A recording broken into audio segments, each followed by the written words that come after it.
the Miami Heat have closed out the regular season. Game 82, all done in the regular season. It's, for what it's worth, ladies and gentlemen, this has been a pretty memorable one. Another memorable one at that. But there is always a but in the sentence, right? But we have beaten ourselves up a lot. I will talk more about that when the season actually ends, with the postseason and stuff like that. So I'll be talking about that in the season review in coming weeks, hopefully within 2 months. So hopefully we'll go to that one. Now, let's talk about this game. Between the final game of the regular season, between the Miami Heat and the Toronto Raptors. Toronto Raptors still have not figured things out.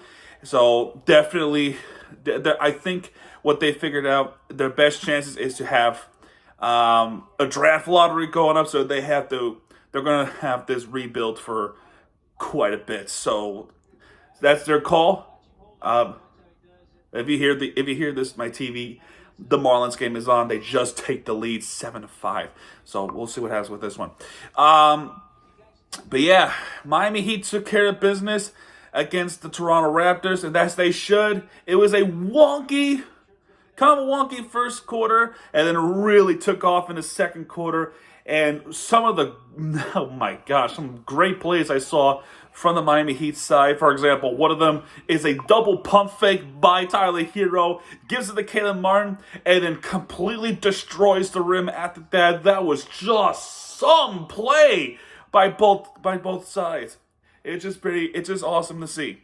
And then Caleb Martin with another slam jam to the rim.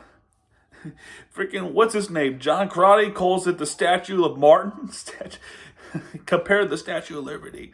All right, got off a little bit some topic in.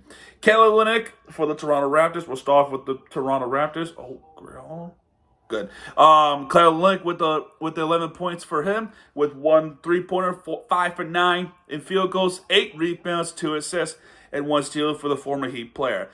Gary Trent Jr. with 18 points with 3 3-pointers, 6 for 14 in field goals, 3 for 3 free throws, 4 rebounds, 1 assist.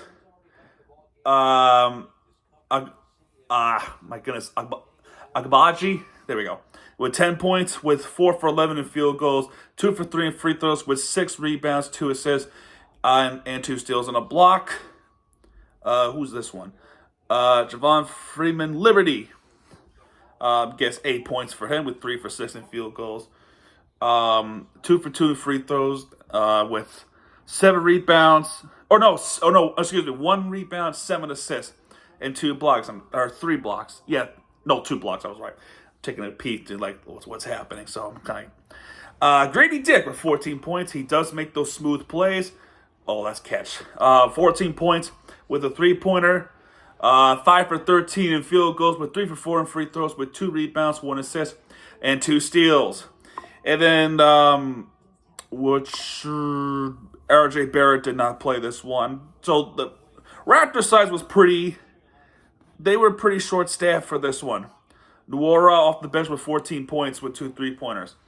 So that's the story for Toronto Raptors. Now for the Heat, it starts off with a Jovic 3, and that will remain like that for the rest of the game. He has 3 rebounds, 1 assist, 2 steals. Jimmy Butler with 15 points, 6 for 9 field goals, nice. 3 for 4 in free throws. His only free throw miss in the entire game. It was that technical free throw. How do you miss that one? It was the first defensive 3-second from Toronto Raptors, the first of 2. That they have 3 defensive 3-second violations, so that would be a technical foul. Shoot, they just gave it. So that was his only miss, but he was able to rebound it. 5 rebounds, 4 assists. Caleb Martin, 12 points. I gotta tell you, he was kind of wonky in the first quarter. Wonky. He had himself a wide open shot for a layup, and he completely misses it. Since then, completely destroys the rim. With his 12 points game, with 2 for 6 in 3-pointers, 5 for 12, including what I just mentioned, those freaking hammer down dunks that he kept making. 5 rebounds for him, 2 assists, and 1 steal on the block. Other than that, I thought Caleb rebounded pretty good and played good basketball. Bam with 17 points with 8 for 10 in. Oh, come on. 8 for 10 in field goals. He with the and one, he did attempt the 3, but he didn't make it. I think that was the second quarter, if I remember correctly.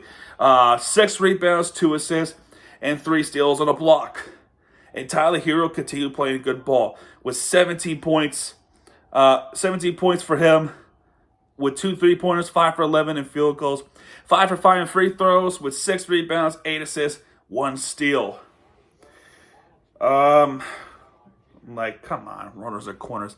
Off the bench, we have a little concern with Kevin Love. Got a arm contusion injury in the first quarter. He wound up never coming back for the rest of the game. So Thomas Bryant had to take over for his spot off the bench and cover Bam as if things go wrong.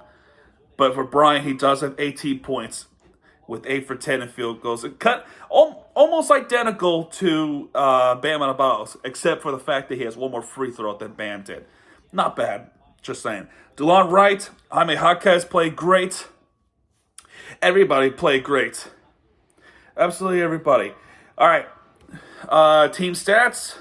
As I don't need to go much further in this game. It was a blowout. Then it turned pretty interesting. Then a blowout again. Second quarter was an absolute destruction against Toronto Raptors. And like I said, with the 2 pump fakes with Tyler Hero giving it to Caleb Martin. That was just what a play.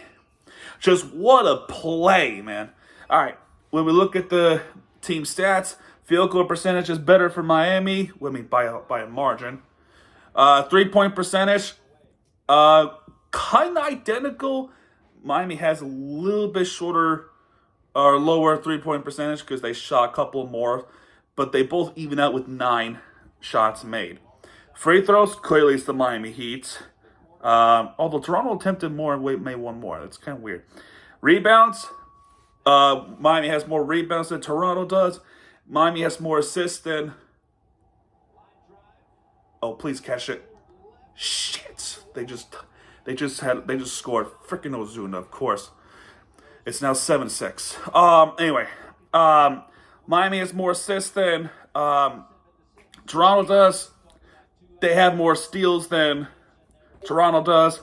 They have more blocks than Toronto does. They both even out with 19. What do you call it?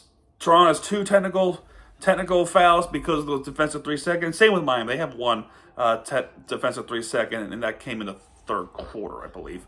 And our largest lead was 30, and they held on pretty good. Now that that's done, we do have 1 more walkthrough, which is this game coming up. Let's see what's going on with the Knicks game. Oh, they're at overtime. They're at overtime right now. I bring up the Knicks for a couple of reasons. We'll get there in a second. All right. Everyone else, the teams that we needed to roof against, all of them end up winning.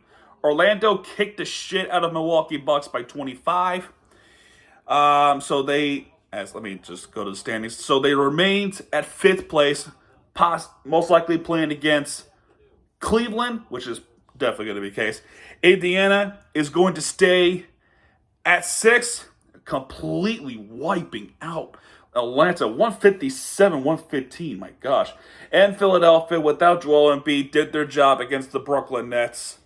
And so Philadelphia remains at 7th, and Miami Heat also did their job, remaining at 8th place. Milwaukee there we go. Milwaukee is at 3rd at the moment. If this holds up, it could be a chance that Milwaukee remains at 3rd. Let me see real quick. Oh, I went to the wrong team. Let's go with. I'm gonna look at the Knicks real quick. Let's go. Got out of the inning bender. I'm so sorry, folks. I believe Milwaukee has a tiebreaker against the Knicks. I know keep track. That would be more of my friend's thing. I'm just trying to find Milwaukee. Wow, look at you. There we go. All right, let's see. They play a couple more with that scenario. Couple of play-ins. Yeah, Milwaukee has. Yeah, Milwaukee should have more of a tiebreaker than the Knicks. Oh, I just passed it. There we go. Milwaukee wins series 3-2, so they should have a tiebreaker against the Knicks. So why did I bring up the Knicks? Because as of right now, they're in the second seed, and if they lose this game, Milwaukee goes to second, right back to second. Which means, what does this mean for the Miami Heat? If we beat this team on Wednesday, we play against Milwaukee. However, if the Knicks win, as of right now, it's 112-111 Chicago, and it's at MSG in overtime. So that's a crazy game to watch. As I wish I was watching that one, because that looks like an entertaining one. However, if the Knicks win, guess who we play? If we end up beating a team for the seventh seed, it's the Knicks, and we start off in Madison Square Garden just like what we did last season. However, they just took the lead with a 3. I could imagine it's probably DiVincenzo. Okay. So I'm actually keeping track as I'm talking. However, it'll be the same case if the Knicks lose one, the Bucks go to second, as I think. We play the Bucks in the first round. However, if that does not happen, Achua makes the late. Okay, it looks like it's going to be the Knicks. If that doesn't happen, if we lose, and we must battle for the 8th, otherwise we're done. DONE. If we beat the team of Chicago, I think it's Chicago and Atlanta, then we play that team. You know exactly what team I'm going for. That's right. Boston Celtics. Clearly the best team in the NBA, completely dominating the Eastern Conference by 14 to 15 games over. I say 14 in case the Knicks go to second, but most likely it will be 14 games over everybody else. They're really that good. But you never count out the Miami Heat. So, am I worried about this? Am I right to be nervous? Yeah, I care. I really care. However, let's see what happens in the playoffs. Our play-in situation, considering Philadelphia has won their game and they have declared themselves in the 7th seed, and Miami has to battle from the 8th seed. The 7th seed battle is between Philadelphia 76ers versus the Miami Heat. And I'm hearing that's going to be on Wednesday. Wednesday night, it's going to be at, what arena is it called? Wells Fargo. So that will be crazy. That's going to be a game to watch with this one. Will Joel Embiid be back again? I don't know. Yeah, it's Wells Fargo. But either way, time will tell. We did not make the playoffs. We have to battle up from the play-in. So we'll see what happens with this one. That's a hit. All right, guys. Well, I'm gonna get back to watching this Marlins game. Hopefully we find a way to win, or hold on to this for once in our dear lives, as the game is now 7-6. So let's see what happens with this one. Let's see what happens with the Heat. And big week. It's unfortunate that we beat ourselves to battle from the 8th, from the play-in again. But our final record of the regular season is 46-26, 22-19 at home, which is got a little. I don't know what you call it. I wish it would have been better. However, our final regular season away record, as it's more encouraging to know because we have to battle from the roadside, 24-17. That's our road record for the season. So better than the home record. But we'll see what happens.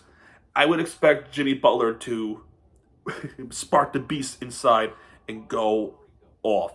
So that's going to do it for this one, folks.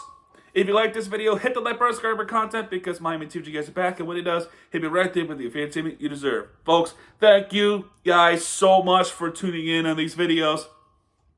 As the Heat's regular season comes to an end, I wish you all have a great rest of the week, and I'll see you guys on Wednesday or maybe Tuesday for a preview, and then maybe some victory dances.